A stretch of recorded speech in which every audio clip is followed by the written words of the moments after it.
Right, testing 1, 2, 3.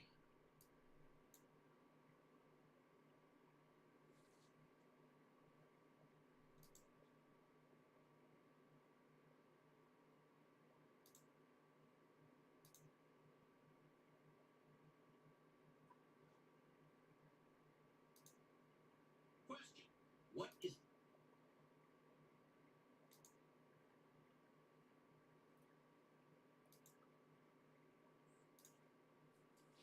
Right, I think I'm live. Just click the online button. Just to follow up from last night. More views of Jupiter and the surface of the moon. It's still daylight and the moon is currently above rooftops across, but on screen you can just about make out the red spot coming around and one of the moons. But for now we're just going to leave it on here, then we're going to go across to the moon and have a look at some craters shortly. But all I'm doing at the minute is setting up and having a look at the stream, see what it feeds like.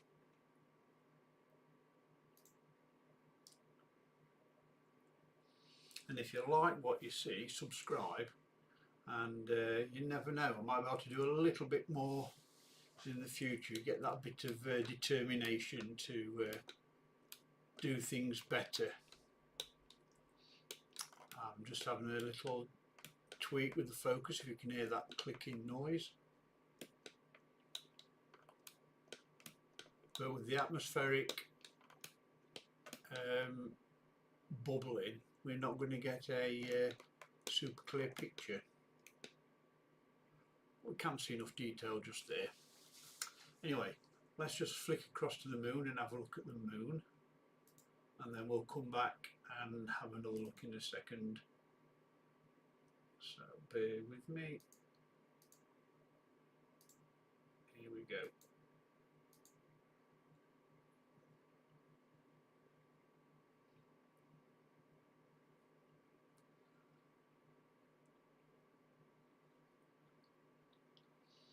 There we go.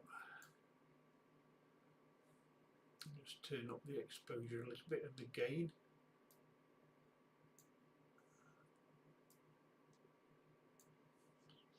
And if you have a look how close the moon and Jupiter are, brings across here a lot.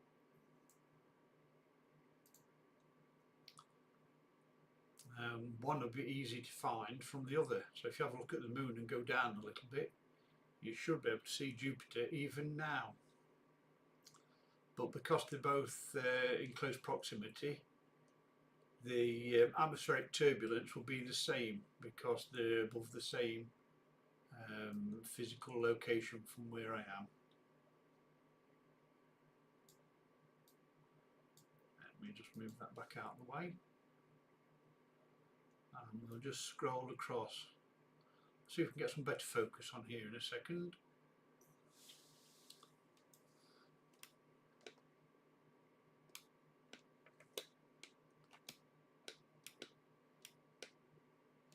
There we go. Let's just drop the exposure down a tiny bit.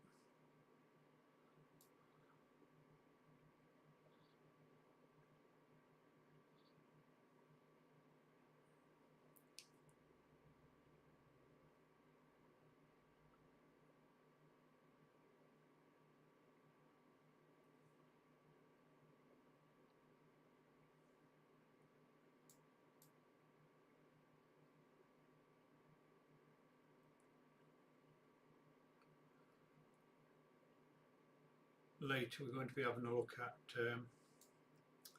the Orion Nebula. I'm currently capturing in monochrome through a filter wheel, so I'm hoping to get a little bit more data and detail on that one later.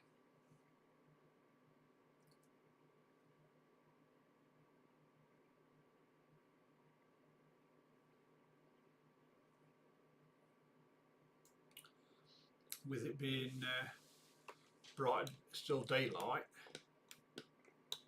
the colours won't be as good as it can be,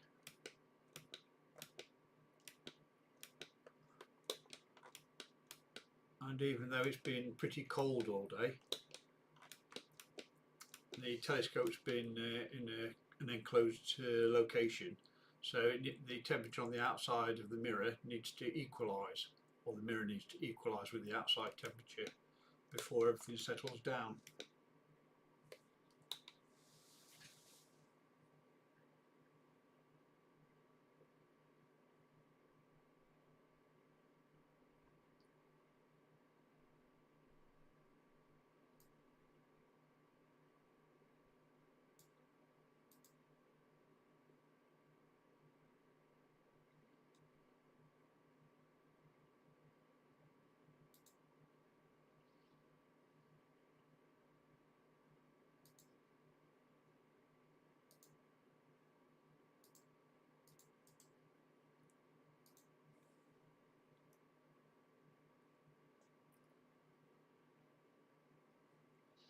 There you go, I'm just updating my screen so I can see if anybody's come on.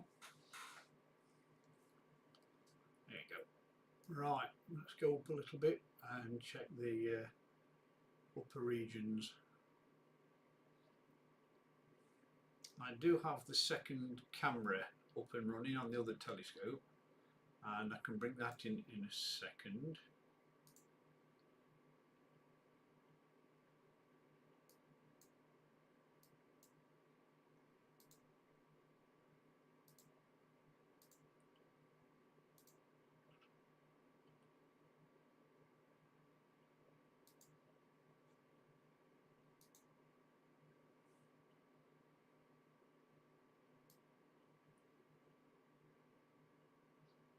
Although the conditions aren't brilliant.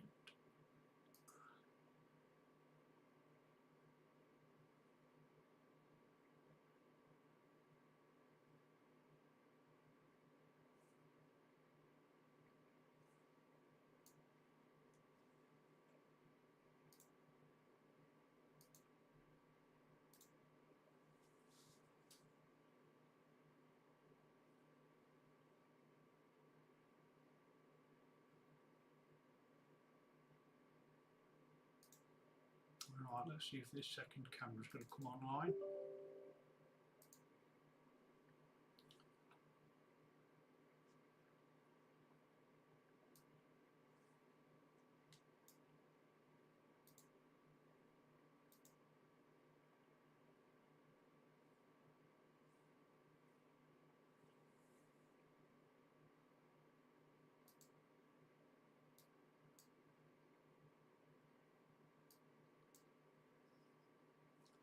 And the answer is no, not at the minute.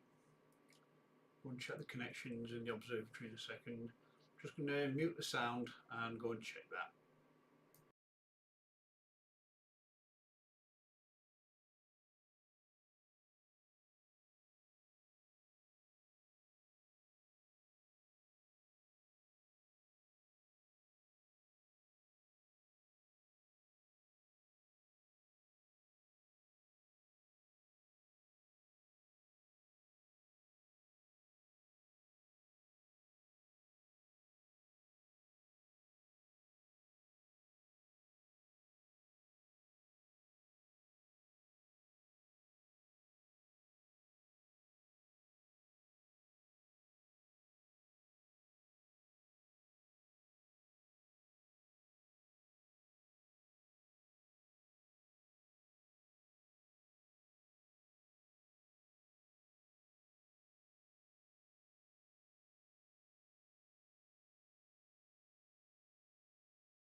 Right, got back and running now.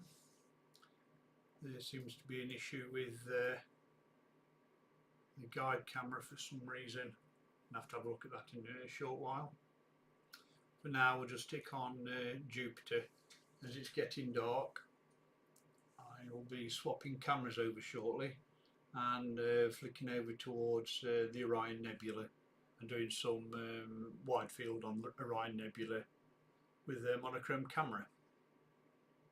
Be a little bit different, but we'll do live stacking as we're going along, so we can see the image build up as the different exposures stack together. Should be interesting for those who've not seen it before. Right, I'll just mute the sound for a bit while I have my cup of tea.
Right, nice cup of tea done, and back at it.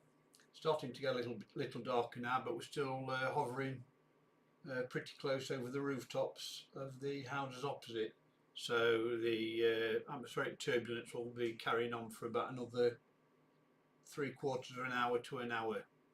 But after that it should be a lot more settled. But for now we'll stick with the Jupiter view, because even here you can just about see the red spot coming round. I could actually do a capture, see if we can do a little bit of stacking as it's going on screen. So let's just change the resolution and catch a faster frame rate. Check the focus a little bit.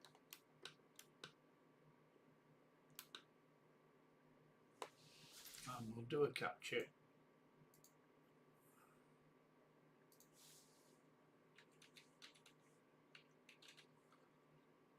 And we'll do 10,000 frames. And it'll tell you in bottom left hand corner if you drop any frames. I'll just position it slightly better. That'll do. And let's hit the go button. Right, as soon as this is finished, we'll stack the data and have a look what comes out at the end. Should be interesting. And the progress bar down here in the bottom left hand corner, 2,000 frames, and we're capturing at a rate of 127 frames a second.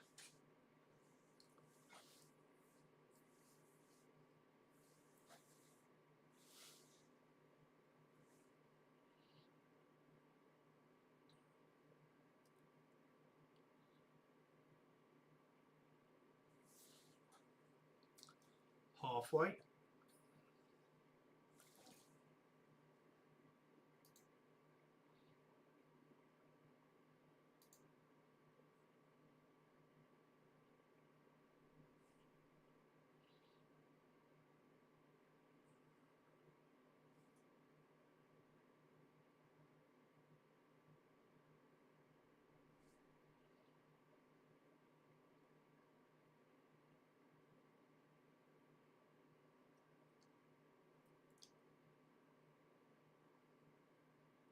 And here we go. There we go. Right. Go to the folder.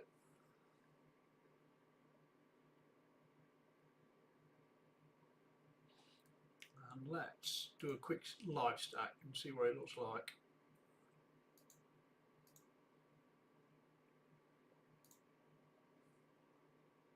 The shortcut captures.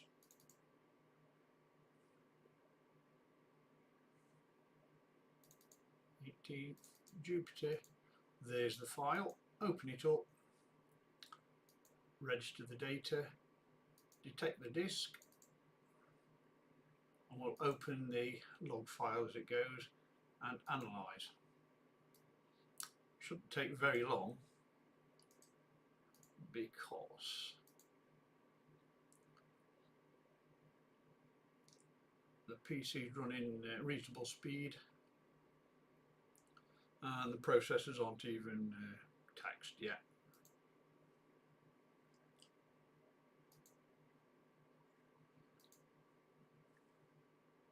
There's a progress bar moving along. What it's doing, it's going through all those 10,000 frames and it's going to reorder them from best to worst, left to right as you see it on the screen, and it's going to bring up a graph. From that graph you use a slider to select the number of frames you want to use, and it will take about 15-20 seconds to stack, and then we can tweak the data to bring out a lot more details in the view that we've got on screen at the moment. And it's all very quick, and there we go. So the data seems to drop off at about this point here, although it is still good data. The 50% line of here, anything that drops below that line will be rejected, and anything on the right hand side of this line will be rejected. So if I go to about there, it says we're going to get 69% of the data, which is 6,900 frames. So if I click OK on that, and then we can set a grid for lining up the different parts of the surface. Add a few extra for good look, and it will resize it to 150% of the original size. So if I click stack, and then we watch the process bar going across there, progress bar.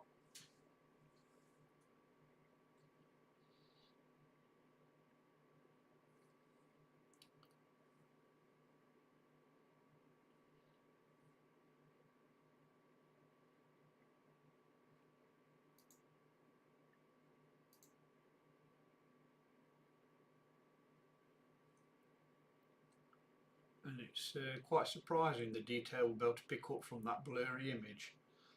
The different frames stack on top of each other, and remove the noise. It subtracts the noise. There we go.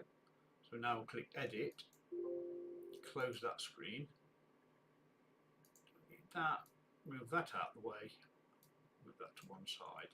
Right, it looks still looks very blurry, but this is where the magic happens. This aligns the RGB channel so all the colours are properly aligned, so you get a better idea of the colour. White balance will counteract any atmospheric colour distortion. Auto on that, although you can tweak it later. Now this bit, wavelets, reset it because it works on other programs as well. Wavelets works on the different granularity of the image. The smaller details are on this side, and if you look closely as we move these sliders, it's going to slowly bring in the data. The red spot's coming into view now, and then this next one, there we go. Look, we're getting a lot more detail around the red spot. Turn the strength upon that one. Now these sliders do different things. This one here, noise pre-filter, gets rid of a lot of the noise that's going to interfere with the image. So if we just zoom in a little bit, it's not a perfect capture. Perhaps I could have reduced the number of frames I used, but for what we do, for a quick demonstration, it's going to be okay. But it has got some detail there around the red spot.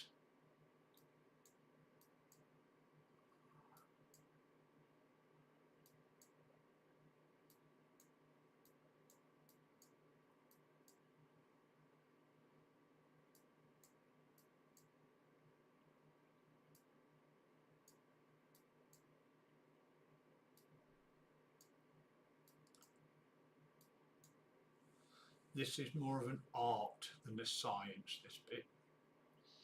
But you can see there's also a ring around it. So this is only a quick process, so we're not going to be doing super detailed work on it.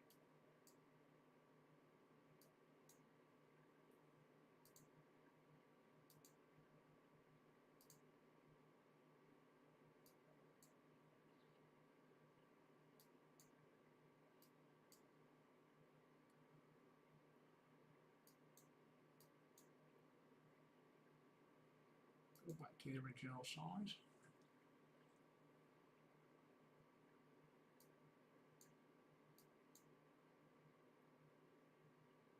Right, we'll just do a quick one on that. We'll crop it to get rid of the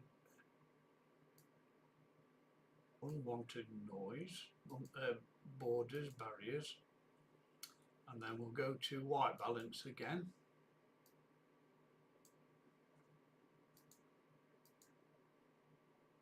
Got an awful ring around there. We'll go to gain and RGB.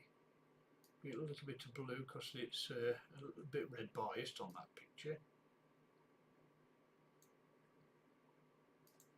I'll do for that.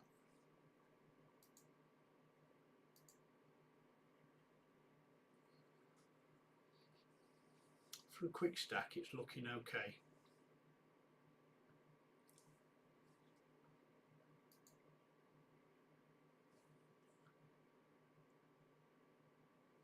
But it's definitely picked up a bit of detail on the red spots, even within the red spot as well. So from the original image it has picked up a lot of detail. And we can go back to the main screen shortly.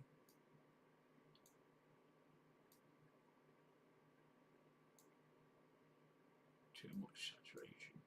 Trying to bring out a little bit of the colour without overdoing it. That'll do for now.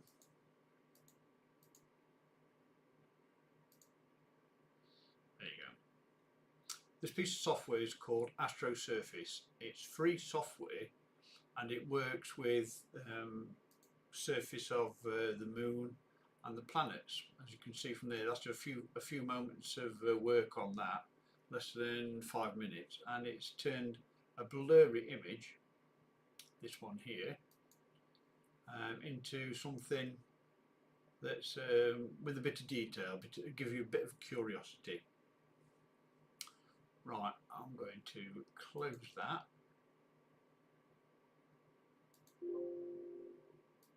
I'm going to have a look at there. She's still there.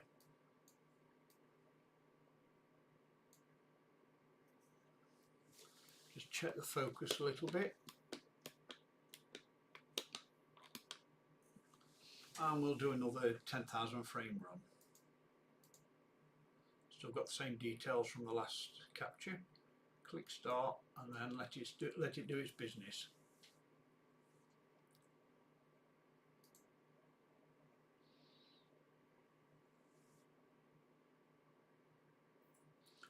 Hey, good afternoon all seeing. Nice to see you, nice to be back, and Happy New Year to yourself as well. It's been a while, but we're back at it. I'm getting a little bit more into the streaming again now. I've got time. I've retired now, so like I've got a bit of time.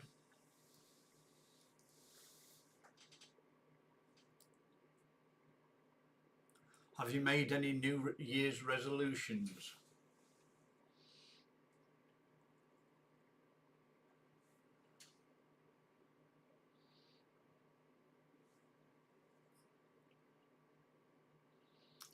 Right, 6,000, 7,000 frames so far, 3,000 to go.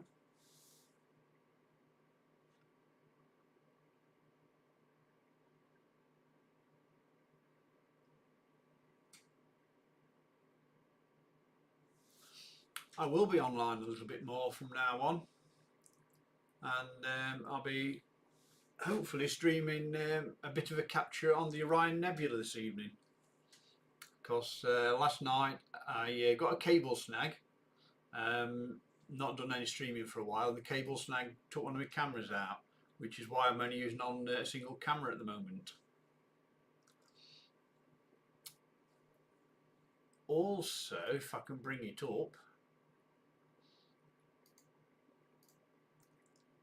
I was I'm part of a group that looks for impacts on Jupiter and Saturn, and if I could just find it from last night's data.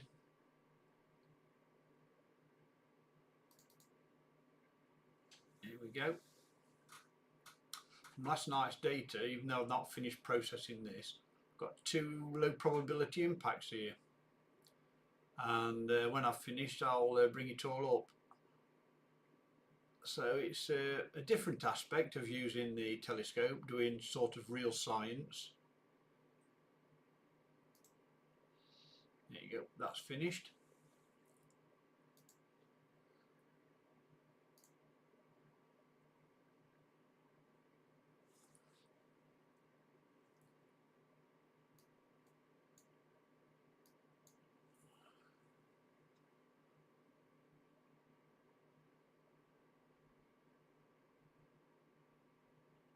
The Devil's Horn Comet. I'll just have a quick Google on that while that's on screen. In fact, what I'll do, I'll start processing that one.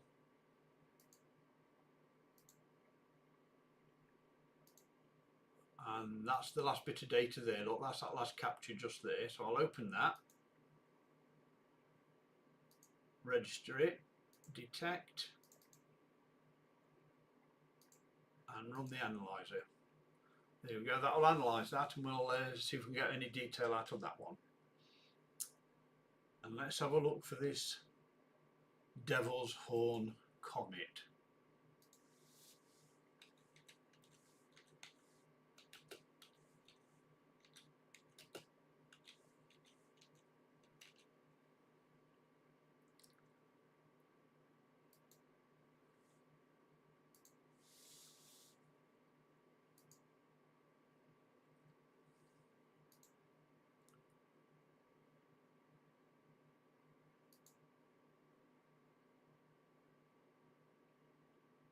Oh, Pons Brooks, I've photographed that one. I'll have a look through my data because I have been photographing that one. I've got some images of it. Right, I've just finished the working on that, and I'll dig it all out because I have got pictures. Right, there's the data again. I'll crop off the bottom bit that we don't want, and I'll go right across to this bit here because anything above here is good data. So I'll click OK on that, and a few points. Let's give it 200%, so it's a bit larger than normal, and stack that and see what that comes out like.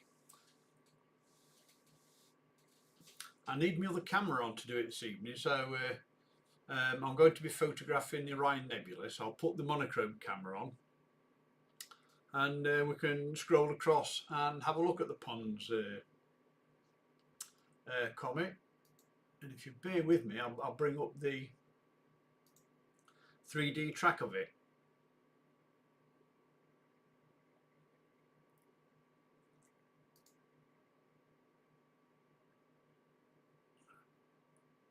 Right, here we go.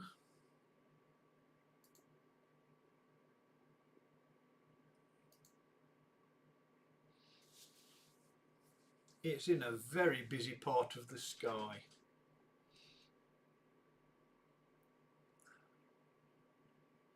Magnitude 9, so it should be well within the capabilities of the camera, and it's moving quite fast. So we should be able to pick that up.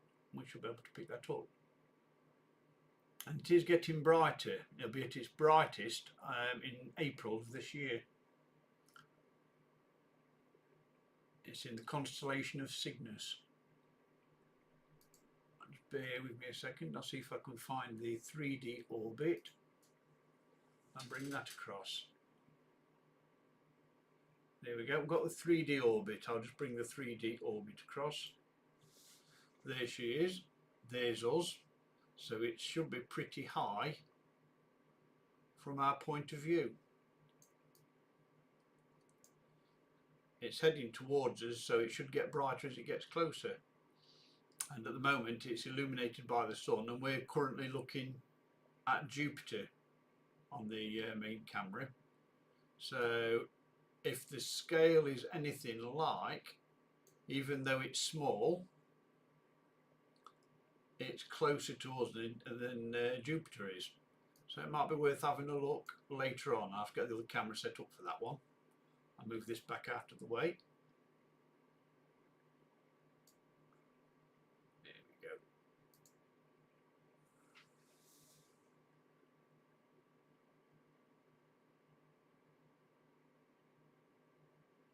Yep, it's looking like a task for this evening, looking at Pons Brooks.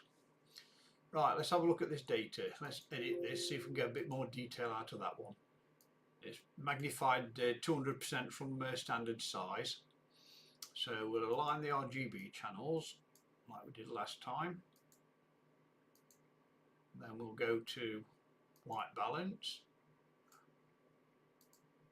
Do that one, and then we'll go to the wavelets.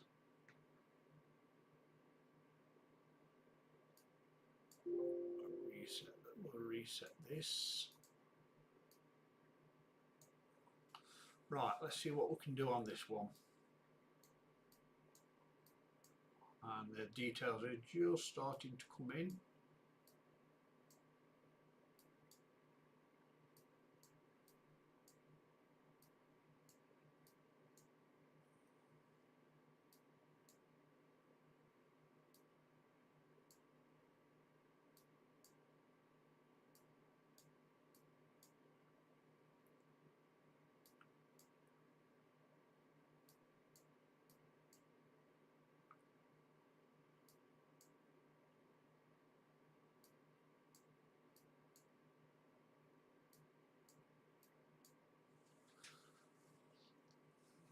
Well, we've got a bit of detail out of that, so it's not bad for a quick stack and a quick tweak. So I'll do that one, close that, and we'll go to white balance again. Now we've changed it a little bit. There we go. And we'll go to high dynamic range. We'll change the colour a little bit, so you get a bit more colour out of it.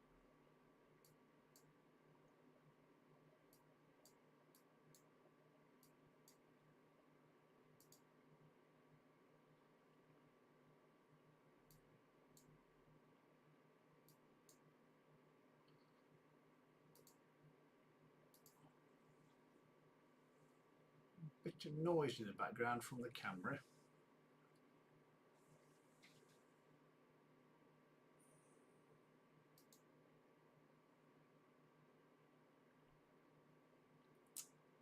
Interesting, I'll have to check the camera on that one, getting a bit of noise. But as you can see, we've got details around the red spot and everything. So we'll go back to the main screen in a minute. Exit that, and there it is, it's still there. Move this across. Let's go for a wide view, see if we can catch any of the moons. Yeah, there's one of the moons there. Let's see if we can tweak the exposure a little bit.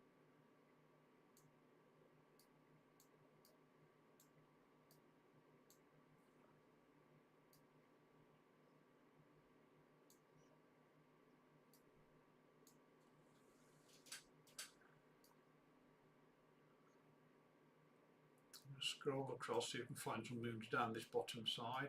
Speed it up a little bit.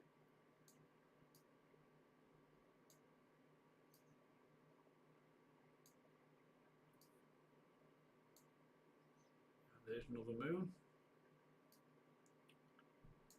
There's another one, two of its moons.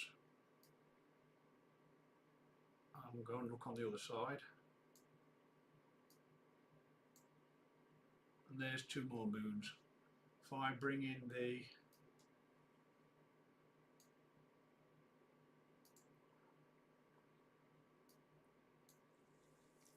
navigate, that's where the telescope's currently pointing, between Europa and Io, and on the other side it's Callisto and Ganymede, with Jupiter right in the middle.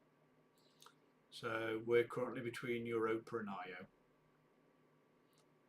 Okay, I'll just bring this back out the way so we can have another look. There you are. That one will be Europa. No, sorry, that one will be Io and that one will be Europa. So let's go back a little bit and centre back on Jupiter. There we go.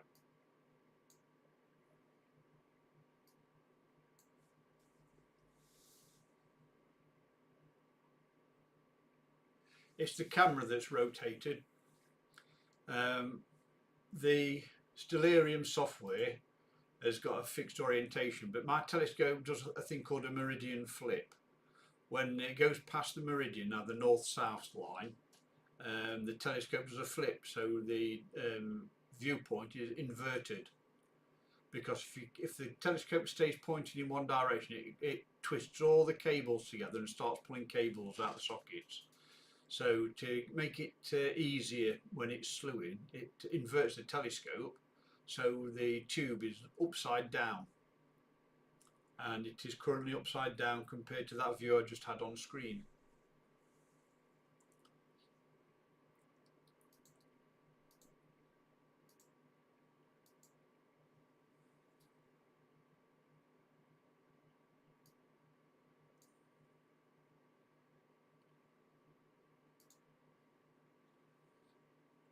Right, I'm just checking the stream quality, make sure that everything's okay. Is the audio okay, by the way? Because that's one of the things I seem to have trouble with all the time. I might need to invest in a better microphone.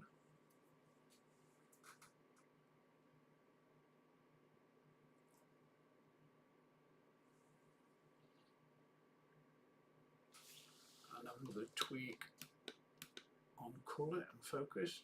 That's brilliant, thanks for that. It's always nice to get the feedback, because when you're in front of a screen, looking over your left shoulder at the telescope and the right shoulder to monitor screen, and then forward at the cameras, it's a bit of a juggling act,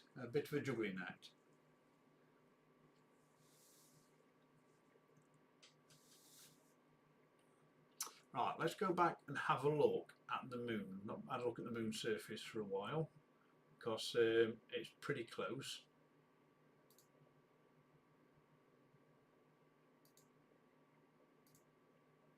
And slewing across now.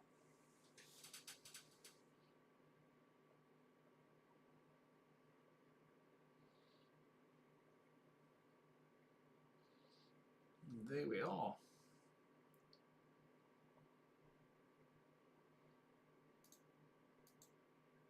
Back to lunar tracking.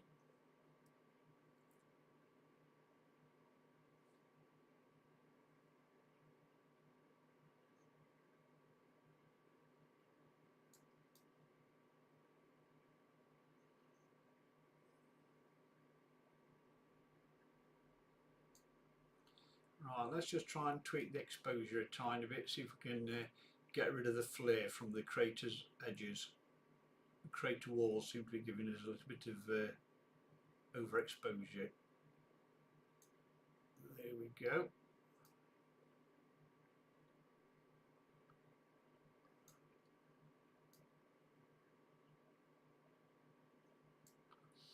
Yeah, that was just a little bit too much gain for that. Let's see if we can drop the gain down a tiny bit more.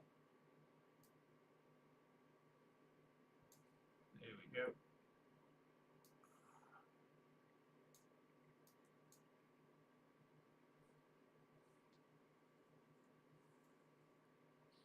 Right, let's just have a scroll around, see what we can see, and we'll adjust the focus as we see issues.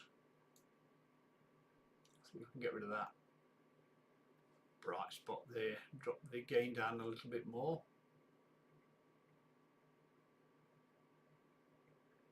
And then up the exposure to compensate. Not working. Only one object, and that was many years ago, and it was one of the things I didn't like talking about, because I'd not been long in the hobby of astronomy. Well, not long in the sharing of my astronomy, and it was late one evening, about 1 o'clock. I was just closing down. I've still got the file, and I normally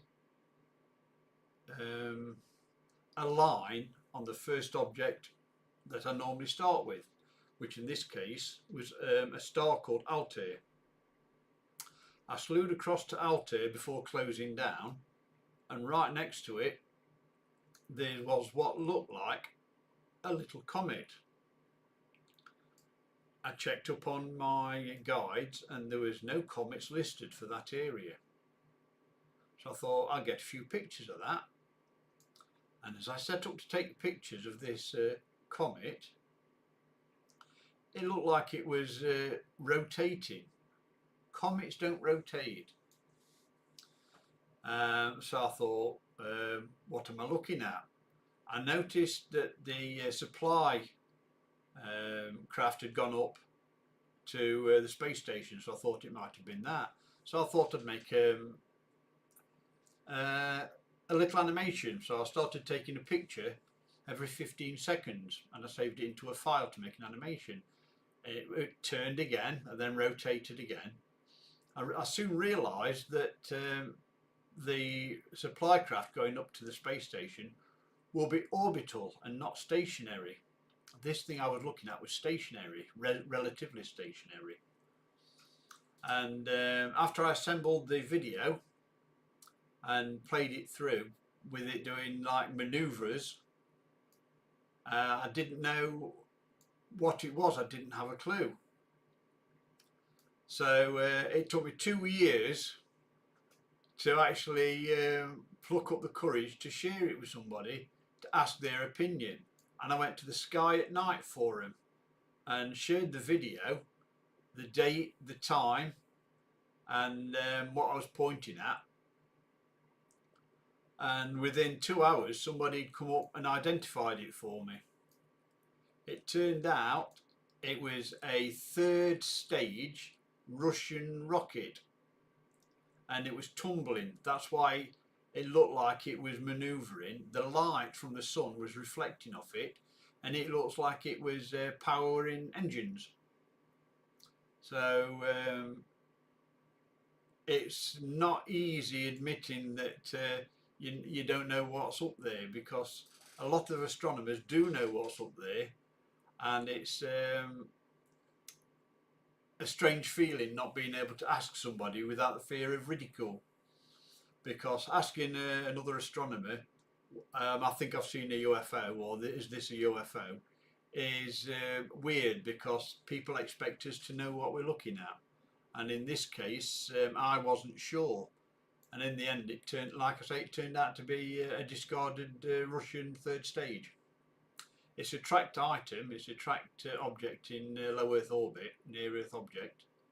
So that's how I was able to find it, because he got the time, he'd got a rough location, and he'd got the software to identify it. So it was a bit of a relief, and I've still got I'll have to dig the video out and play it on here one evening. So yeah, even astronomers see things in the sky that we're not sure of. Right, it's starting to get a little dark outside. The neighbours have got their outside lights on again, and I am going to swap cameras shortly, so I'm going to close down in about 20 minutes and then I'm going to swap cameras over and we can have a look for the comet if you like. We'll bring that comet up like we did last time with the one that was breaking up. We'll go and have a look at it, and now I've got this other software, we'll stack it and see if we can bring out details. I don't think it's got much of a tail as yet, but at least we'll be able to bring it up on screen and have a look at it. And as you know from my last set of streams, you can't beat pressing a few buttons.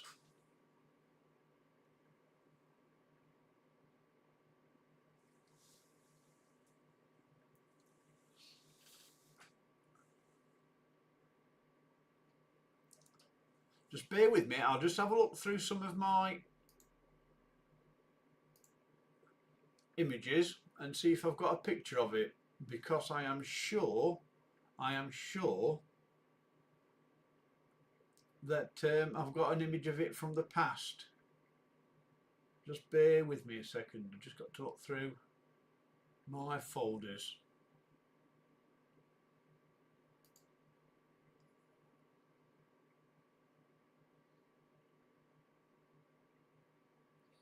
I'm going to go quiet because I need to look through the files, because even though I've not been streaming, I've still been capturing data.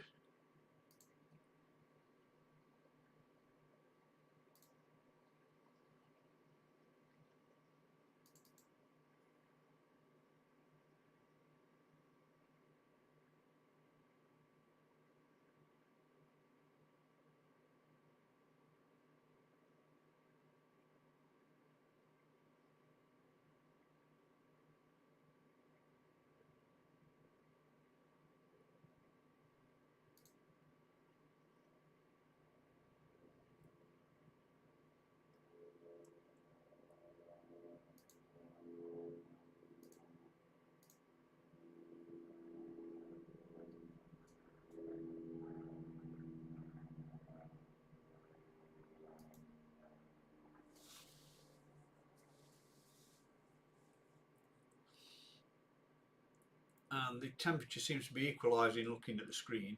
The image quality has improved quite a lot, because you can see quite a lot of detail in the crater walls and everything, and that's still a little overexposed. See if I can tweak that down a tiny bit more.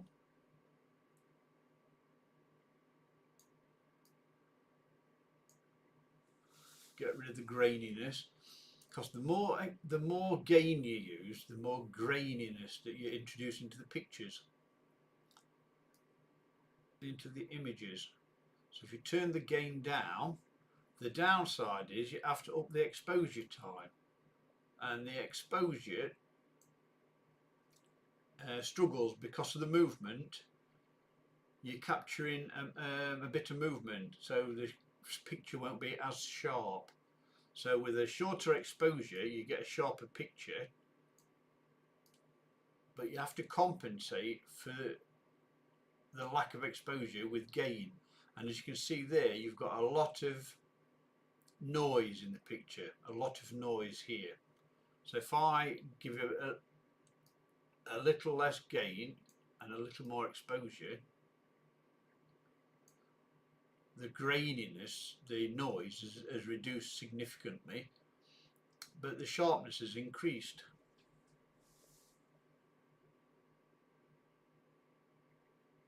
Right, some of the objects you see passing across the front of the moon are satellites, and a lot of the Starlink satellites that are being sent up there are impacting on visuals.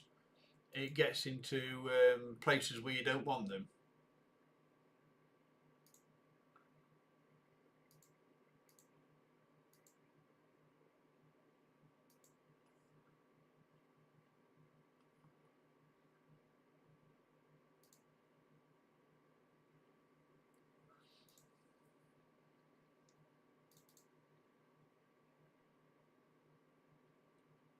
Right, I'm still looking through for ponds.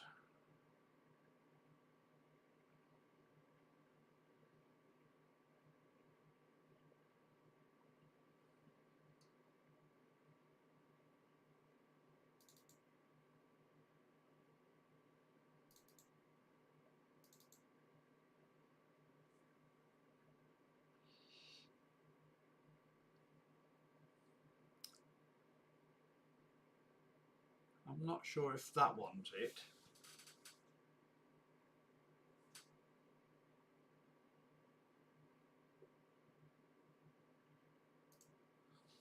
But I'll just double check.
No, I can't see it on the initial set of files.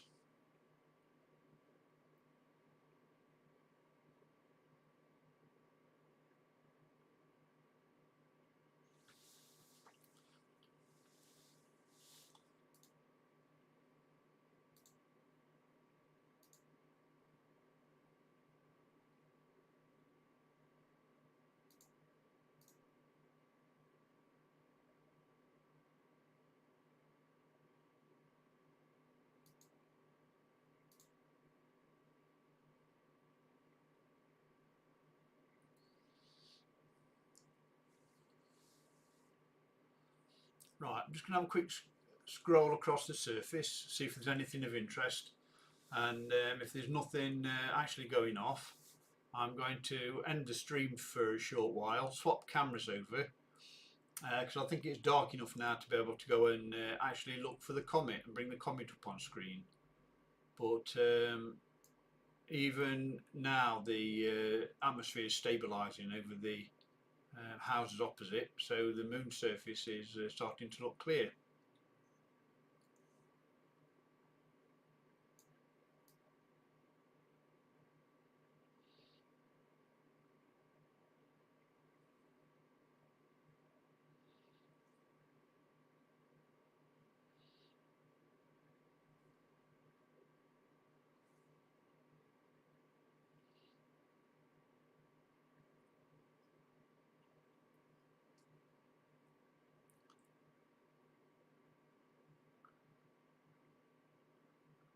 I'll just tweak the exposure down a little bit more for this area. When there's too much light from the sun, it washes out details, so you miss out on a lot of the interesting surface area. But on a half lit moon, you can pick out a lot more details on the surface, and the craters look a lot more defined.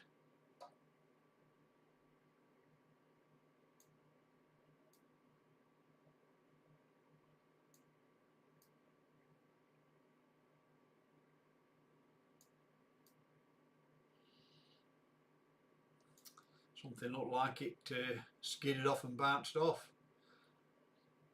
Just there. Came in low and bounced off, went straight into space.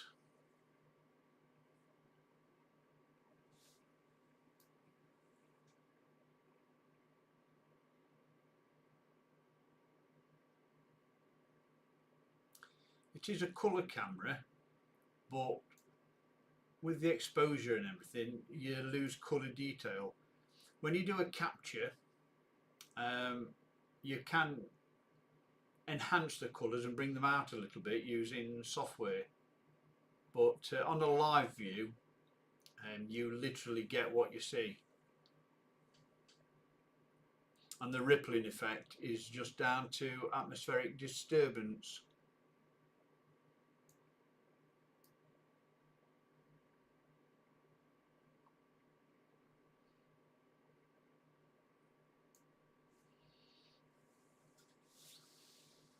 I'll have another tweak on the focus.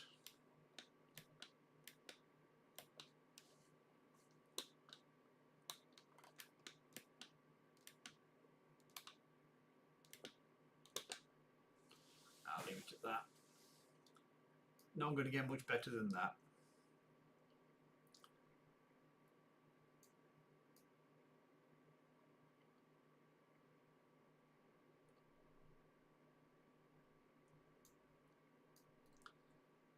To think in about 10 years time there might be a moon base out there.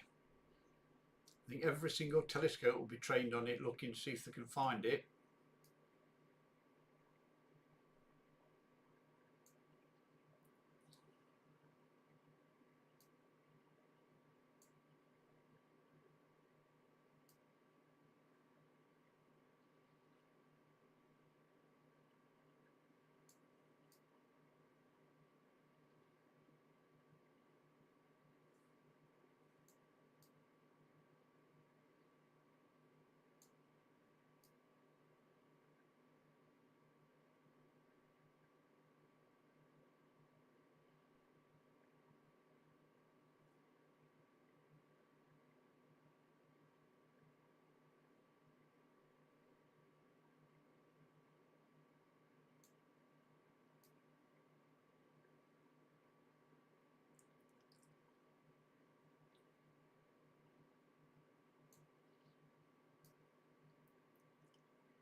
when you bring up the exposure, you burn out a lot of details, but you pick up other details.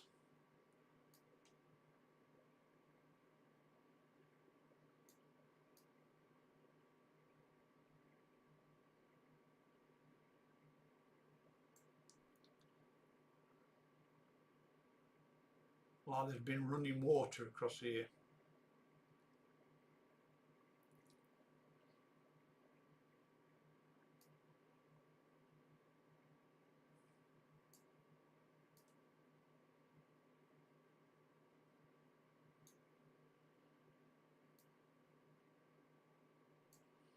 If we give it too much gain, you can see how it's gone all grey and noisy. But it's rippling faster. That's because the refresh rate of the camera's increased. On a full screen like this, on the 13:9 resolution, we're averaging 64 frames a second.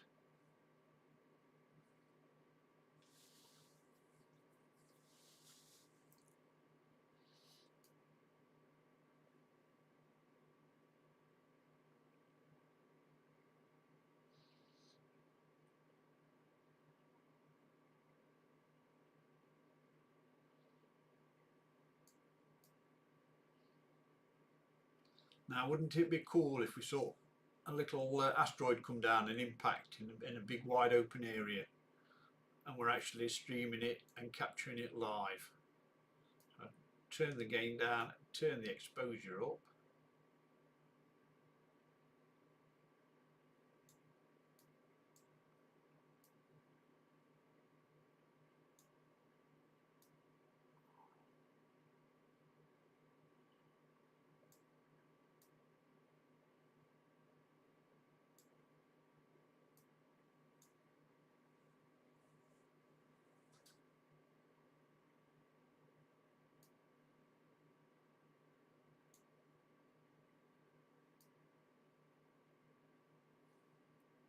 Yeah, definitely bragging rights in the pub if that happened, wouldn't it?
And there we go, we've run out of moon. There's the end of the moon.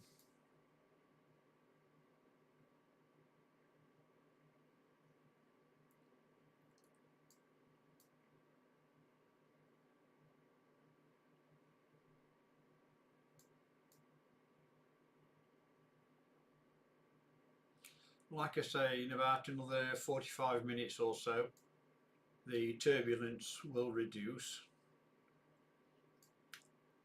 and the image will stabilise.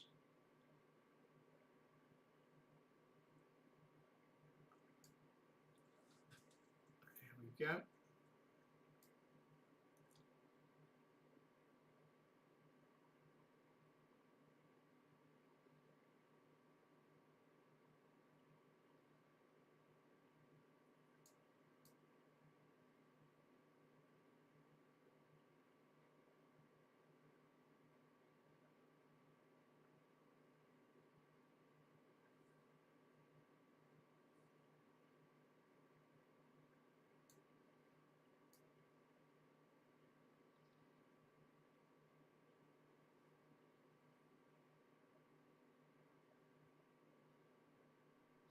when I'm not streaming and got time, I just sit here and this is what I do. I go for a stroll around the moon.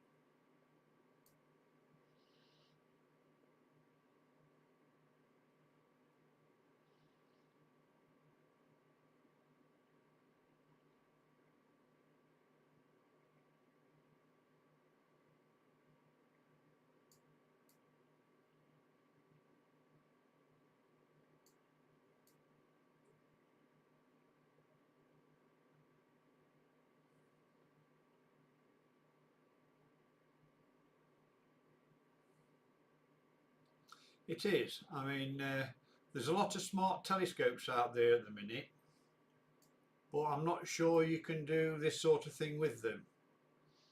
It's a camera basically. You don't get an eyepiece. It's a little box you put on the side of your house on the floor.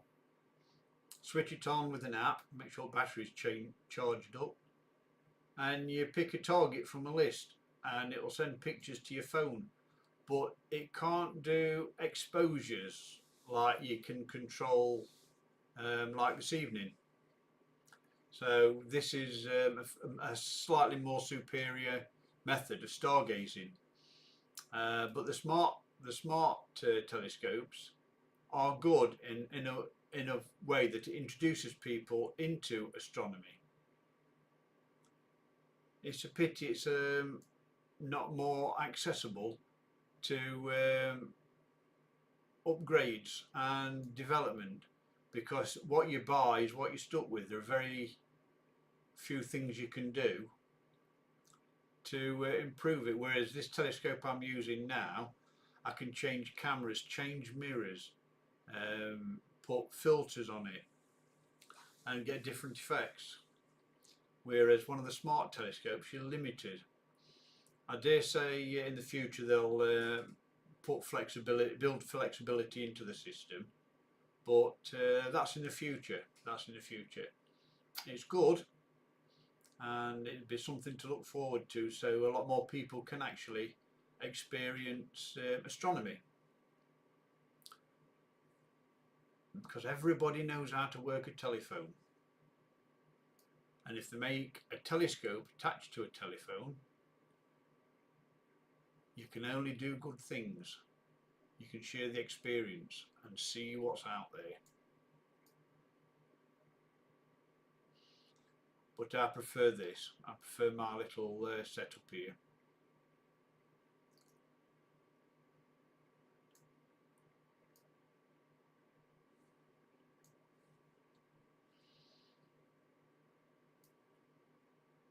Might not be as convenient as an app on a telephone.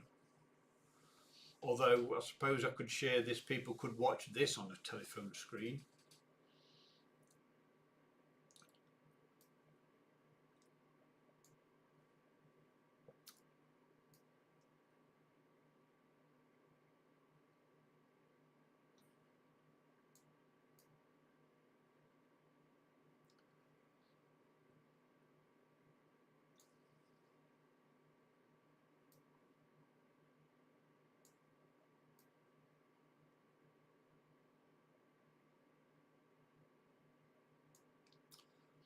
An interesting crater there.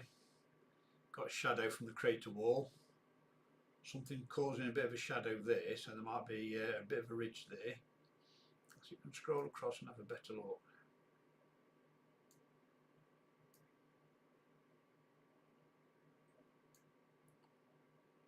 I don't have the filter wheel on this camera, it's on the larger camera. But so I'm going to change the focus a little bit.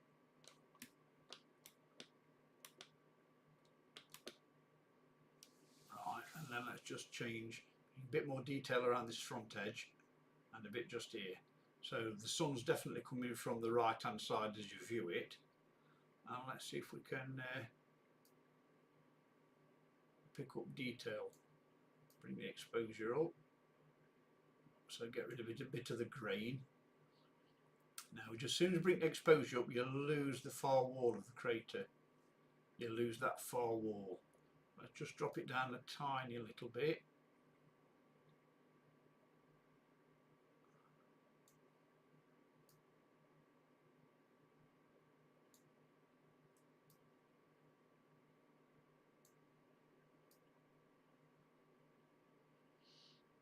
And we're doing what we do best. We're clicking buttons and messing with sliders.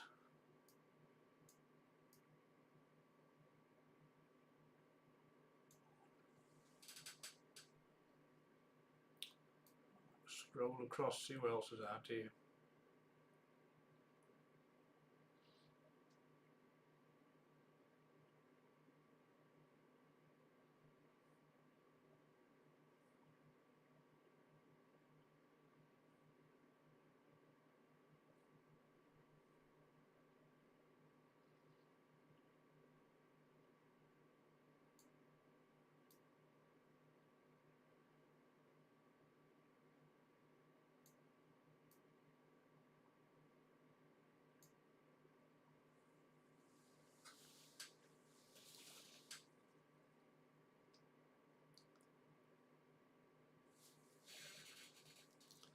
Right, I'm getting thirsty, so I'm going to have to put kettle on in a bit.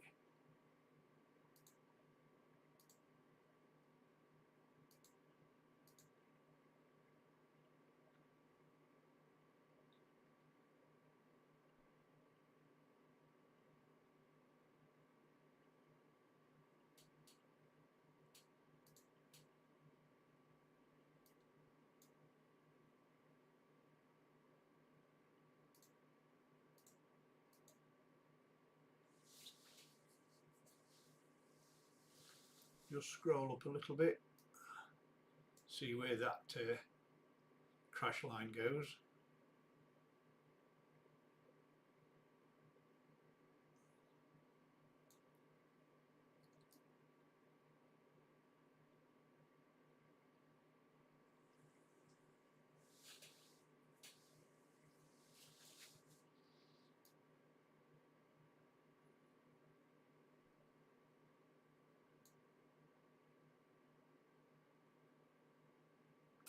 How much does a good telescope cost with all its required tools? Right, your definition of a good telescope is varied, because telescopes do different things. The one that we're using now to produce this image on screen is it's a bit of an all-rounder. It's not got a super powerful zoom, and it's not got a super powerful wide field view. It's sort of it's like a jack of all trades. You can tweak that, its performance, according to the camera you plug onto it.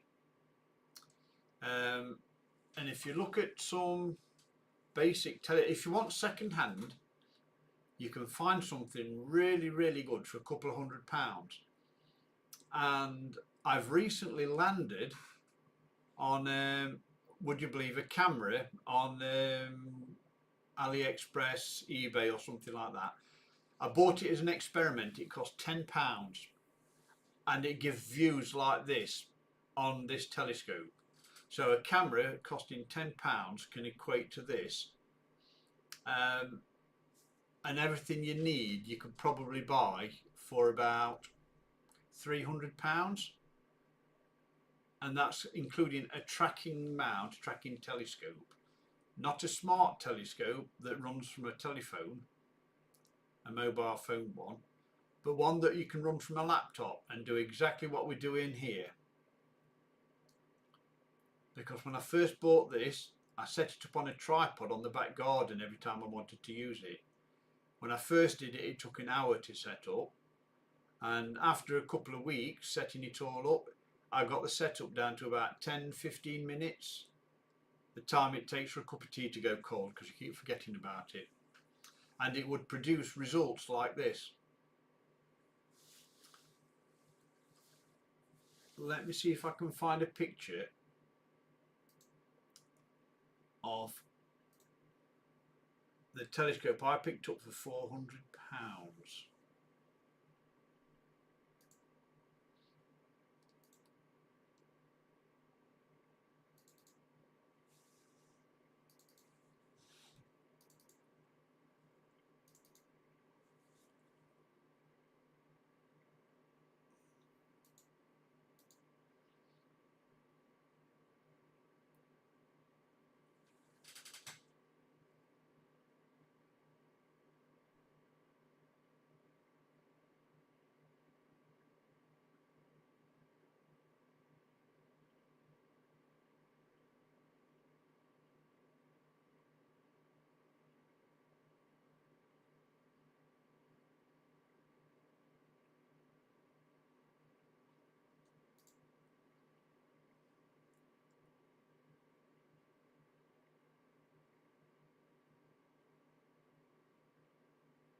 I've got it on my phone, but I can't find it on the computer. Bear with me a few minutes.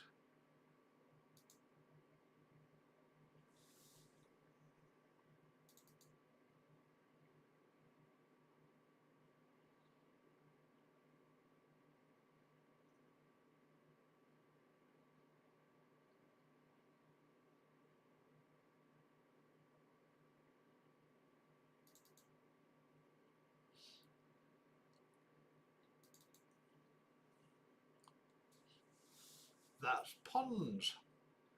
That comet that we were on about, that's Pons from last year, October.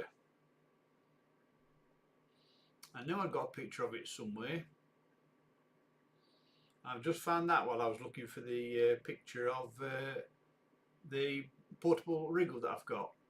That there is that Devil's Horn comet. So we'll be able to compare it to this evening when I get the other camera running, and I think that's with the same monochrome camera that I used before, so we'll be able to do a direct comparison. That's fortuitous finding that.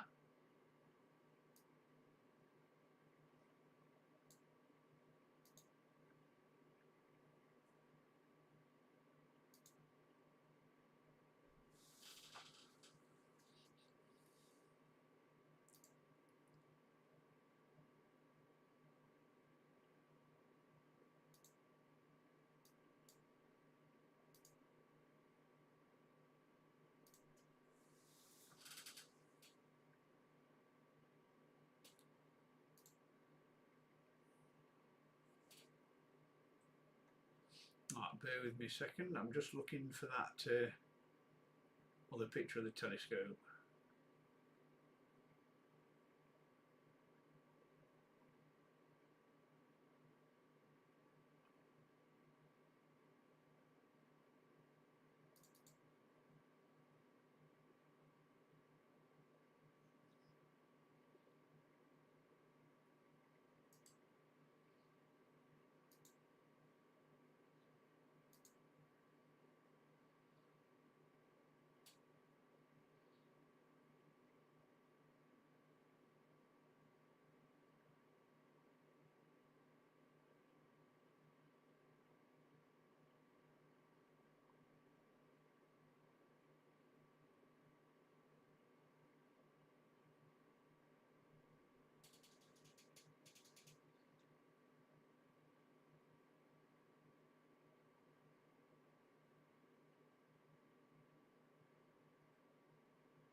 There we go, got it.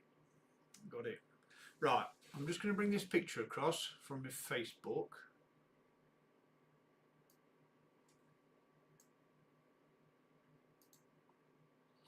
that there costs £400 minus that camera. That's a camera that I'm currently using. Oh no, that's a camera we'll be using in a bit. But that big black telescope, that mount, which is a tracking mount, and that telescope there, that's what I'm using for a guide scope. That's on the big telescope at the moment, that one. That's not included. But that big black telescope, that tripod, that mount, those weights, everything included there will connect to your laptop, and it will do exactly what we're doing right now, and that whole thing costs £400. And that will do exactly what we're doing this evening. And if you look in the background there, that's the telescope we're actually using now. That's in the background there, and that's just literally outside the observatory where we connected to. Just going to move that out of the way.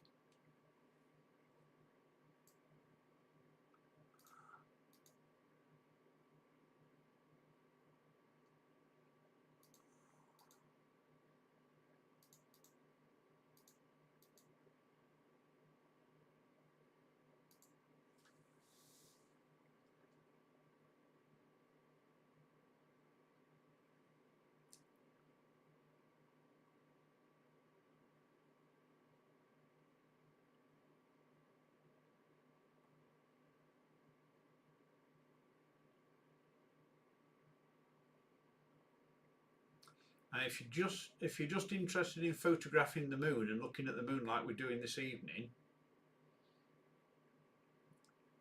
you could, for £100, you can get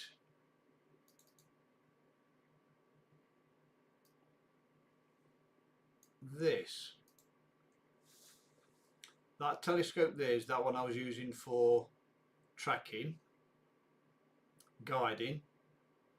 That camera is a £10 camera off AliExpress or eBay or whatever, I can't remember. And that will give you a view like we've got on the main screen now that we're streaming. Not quite as close, but that telescope there is about £95 brand spanking new, and you'll get everything apart from the camera. The tripod's mine, by the way, but that telescope would be all you need to get started in astrophotography. And that's how big it is. That's my lounge, so it's not a massive thing. And you can see this Star Trek pictures in the background. Look, there you go.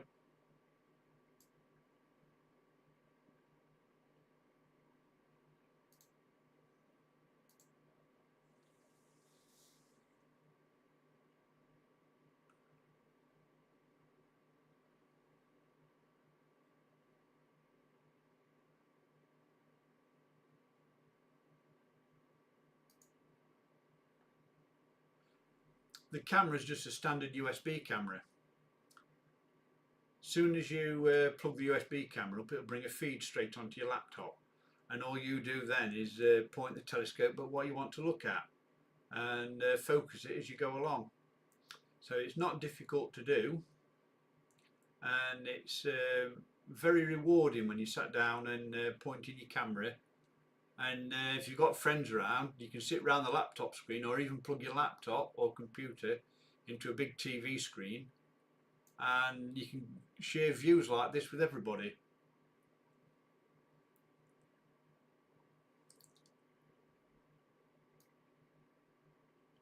Right, I'm getting to the point now where that cup of tea is sounding really, really nice. So I'm going to end the stream, swap cameras, and then I'm going to come back and we'll have a look for that comet and compare it to that image I showed earlier on, so we can compare what it used to be like in October of last year to what it is this evening. Okay, so thanks for watching for now, and I shall be back later, and a new camera, fresh cup of tea, and a look at a comet. So I'm just going to end the stream now, and I'll speak to you all later.